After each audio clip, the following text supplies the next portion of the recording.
இந்த பதிவினை காண இருப்பது என்னவென்றால், மாத ராசிபலன் வரிசையில் நாம் காண இருப்பது ஜூலை மாத ராசிபலனை பார்ப்போம் வாருங்கள்.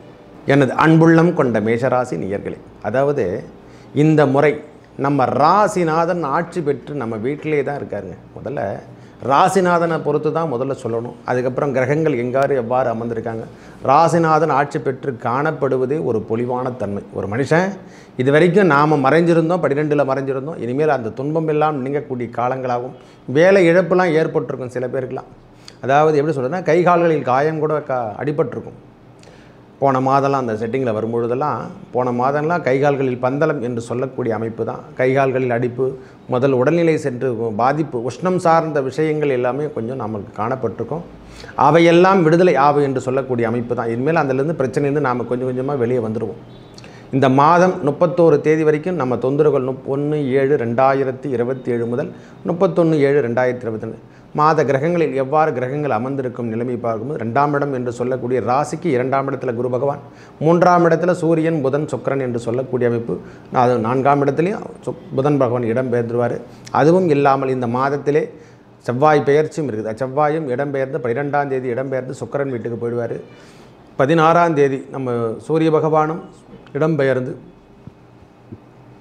மிதுன ராசியிலேருந்து இடம்பெயரக்கூடிய காலம்தான். ஒன்றும் பிரச்சனை இல்லை. சுக்கிரன் வீட்டிலேருந்து அவரும் இடம்பெயர்ந்து மாறக்கூடிய காலம்தான். சுக்கிர பகவானும் இடம்பெயர்ந்து போகக்கூடிய காலம். 7ஆம் தேதிக்கு அப்புறம் அவரும் இடம்பெயர்ந்து போகக்கூடிய காலம். அதனால் தொந்தரவுகள் எதுவும் கிடையாது. இனிமேல் வருமானம், அதாவது 12ஆம் இடம் என்று சொல்லக்கூடியத்தில் ராகு பகவான், 11ஆம் இடத்துல சனி பகவான், மற்றபடி 2ஆம் இடத்துல குருவும் செவ்வாயும் சேர்க்கை பெறக்கூடிய காலங்களாகும். இதுவரைக்கும் கிரகங்களில் முக்கியமான கிரகம் என்று சொல்லக்கூடிய குரு பகவானும் மங்களகாரகன் என்று சொல்லக்கூடிய செவ்வாய் பகவானும் சேர்ந்து பலாபலன் உங்களுக்கு கொடுக்க போகிறாரு. இரட்டப்பி என்று சொல்லக்கூடிய அமைப்பு தான். அதாவது விரயம் எவ்வாறு இருந்தாலும் அதை இரட்டிப்பாக தந்து அந்த சமநிலை என்று சொல்லக்கூடிய அமைப்பை ஏற்படுத்தக்கூடிய மாதமாக இந்த மாதம் திகழப்போகிறது. நம்மளுக்கு 12 தேதிக்கு அப்புறம் நல்ல அமைப்பு என்று தான் சொல்லுவேன். இதுவரைக்கும் உடல் உபாதையில் ஆனப்பட்டிருந்த முக்கியமான, அதுவும் இல்லாமல் 6ஆம் இடத்துல கேது பகவான் வீட்டிருக்காரு. ஒன்றும் தொந்தரவு கிடையாது ஐயா. இந்த முறை கிரகங்கள் நல்ல இடத்துல வலுவான இடத்துல அமர்ந்திருப்பதால் மேஷராசியை பொறுத்த வரைக்கும் கிரகங்களோ கிரகம் சார்ந்த விஷயங்களோ உங்களுக்கு எதுவுமே துன்பத்தை தராது. நல்ல அமைப்பு. வீடு மனை வாங்கக்கூடிய பாக்கியம் கண்டிப்பாக ஈடேறும். நீங்கள் எழுதணும்னா எழுதிங்க. இந்த ஜூலை மாதத்துக்குள்ளே நாம் வீடுவோ அல்லது மனையோ வாங்கக்கூடிய பாக்கியம் நம்மளுக்கு இறைவனே நம்மளுக்கு கொடுக்க தான் போகிறார். இச்சூழ்நிலை எல்லாருக்கும் பொருந்தும் என்றால் ஓரளவுக்கு பொருந்தக்கூடிய வாய்ப்பு தான் சுவாமி. தப்பாக நினைக்காதீங்க. ஏன்னா இந்த காலம் இனிமையான காலம் என்று தான் சொல்லுவேன். இந்த மாதிரி காலங்கள் தேடினாலும் திரும்ப கிடைக்காது. ஒரு அருமையான பதிவு என்றால் இந்த பதிவில் நாம் சொல்லக்கூடிய பாக்கியம் கண்டிப்பாக மேஷராசிக்கு வீடு மனை வாங்கக்கூடிய பாக்கியம், அல்லது அந்த வீடு ஆல்ட்ரேஷன் பண்ணக்கூடிய பாக்கியம், இடமாற்றம் செய்யக்கூடிய பாகம், வேலை அமைப்பில் இடமாற்றம் செய்யக்கூடிய அமைப்பெல்லாம் ஏற்பட போதுங்க ஐயா. ஒரு சுப நிகழ்ச்சி என்று தான் சொல்லுவோம். ஒரே வார்த்தை, இந்த மங்கள யோகம் என்று சொல்லக்கூடிய யோகம் 12ஆம் தேதிக்கு அப்புறம் இடம்பெறுவதால் நல்ல அமைப்பு. உங்கள் ராசிக்கு திருமண பாக்கியம் கிட்டக்கூடியதுக்கு முதல்ல அதை தான் சொல்லணும்.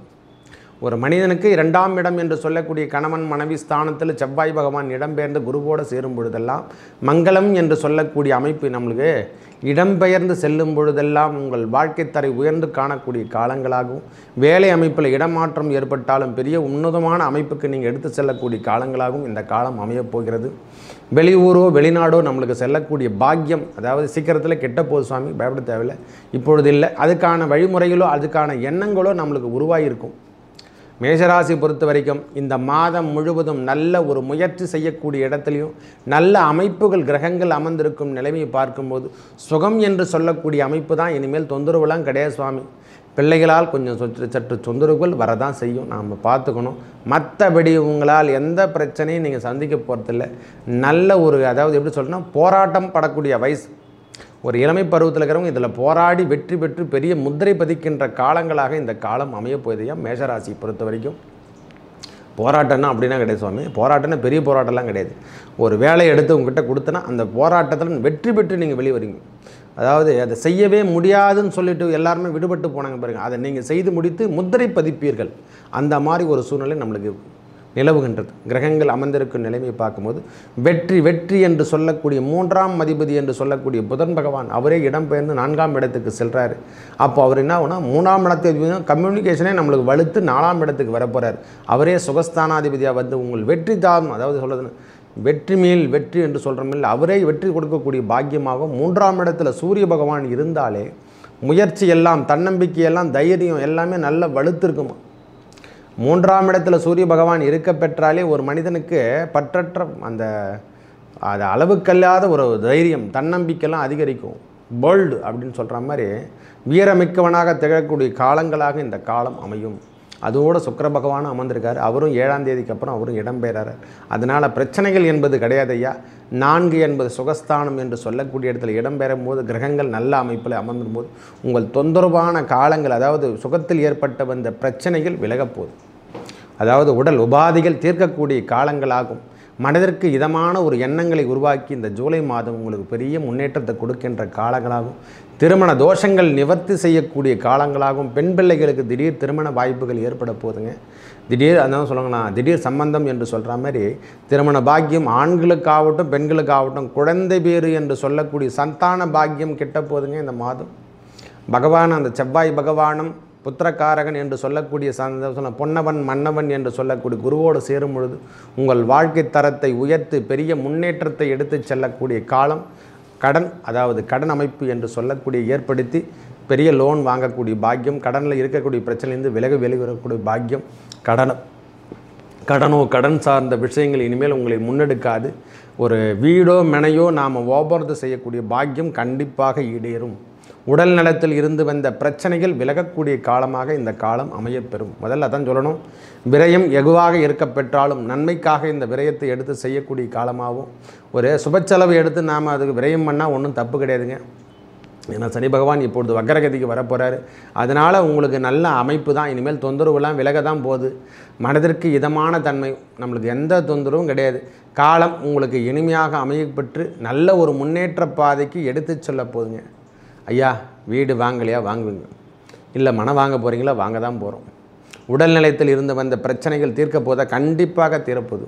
வேலை வாய்ப்பில் இது வரைக்கும் கடினமான சூழ்நிலையில் வாழ்ந்துட்டுருக்கீங்களா, அந்த வேலை வாய்ப்பெல்லாம் நிரந்தரம் பண்ண போகுது. மேஷராசியை பொறுத்த வரைக்கும் இது வரைக்கும் அதாவது தொய்வான நிலைமையில் எல்லாம் செய்யலாமா வேணாமான்னு போயிட்டு இருந்தவங்க இந்த 7ஆம் மாதத்துக்கு அப்புறம் நிலைமையெல்லாம் மாறி கரெக்டு, நம்ம இந்த லைஃபு இது கரெக்டான வாழ்க்கை தான் நம்ம ஓடிட்டுருக்கோன்னு சொல்கிற ஒரு நன்னடத்தை நாம் மாற்றிக்கொள்ளுவோம். ஏன்னா இது வரைக்கும் டபுள் மைண்டில் ஓடிட்டுருக்கு. அந்த டபுள் மைண்டு இனிமேல் ஓடாது சார். இரட்டிப்புத்தன்மை என்று சொல்லக்கூடிய அமைப்பில் இருந்த கிரகங்களுடைய அமைப்பில் எல்லாமே துன்பத்தை கொடுத்துருந்து. என்ன உடல் மட்டும்தான் இங்கே இருக்கும், பாடி மட்டும்தான் இங்கே இருக்கும், வெளியெல்லாம் மொத்தமே எண்ணங்களை வெளியோட்டம் ஓடிந்ததில்லை. அதெல்லாம் மாறிட்டு இனிமேல் முன்னேற்ற பாதைக்கு அடைந்து செல்லக்கூடிய காலம். திருமண தோஷங்கள் நிவர்த்தி செய்யக்கூடிய காலம் முதல்ல. ஏன்னா திருமண தோஷத்துக்காக நிறைய பேர் வெயிட்டிங்கில் இருப்பாங்க. பாவம் 30 வயசு 35 வயசு ஆகிட்டுருக்கும். அவங்களுக்கெல்லாம் திருமணம் ஆகலைன்னா அதெல்லாம் ரொம்ப கடினமான ஒரு சூழ்நிலை. இந்த மன்னவன் பொன்னவனோடு சேர்ந்து மங்களகாரகன் சேரும்பொழுதெல்லாம் குருமங்கள யோகம் பெற்று திருமண தோஷங்களை நிவர்த்தி செய்து அவங்களுக்கு திருமண பாக்கியத்தை கொடுக்க போகிறாரையா. நவ கிரகங்கள் கொடுக்கக்கூடிய பலாபலம் தான் இருக்கிற ஜீவராசி, பூமியில் வாழக்கூடிய ஜீவராசி அனைவருக்கும் பொருந்தும். யாரானா இருக்கட்டும் ஐயா, அங்கே பெரிய கோடீஸ்வரன் முதலமைச்சராக இருக்கட்டும், பிரதமராக இருக்கட்டும், யாரானா இருக்கட்டும், நவ கிரகங்கள் என்ன கொடுக்குதோ அந்த பலாபலன்னு அனுபவிச்சு தான் திரும்பணும். வேறு யாராலையும் இதை மாற்றவே முடியாது. இச்செயல் இறைவன் செயல் என்று தான் என்றைக்குன்னு போகணும். அவங்க தான் இறைவன், வேறு யாரும் கிடையாது. நவ கிரகங்கள் தான் இறைவனே. ஒவ்வொருத்தரும் ஒவ்வொரு இறைவனுக்கு சமமானவங்க படைத்தாங்க. அந்த இதுக்கு கிரகங்களுக்கு ஏற்ற மாதிரி பலாபலங்களை கொடுத்து நாம் வாழ்க்கை தரத்தை மாற்றி அமைத்து கொள்ளக்கூடிய காலங்களாக ஒவ்வொன்றாக பின்பற்றி வந்து கொண்டிருக்கிறது.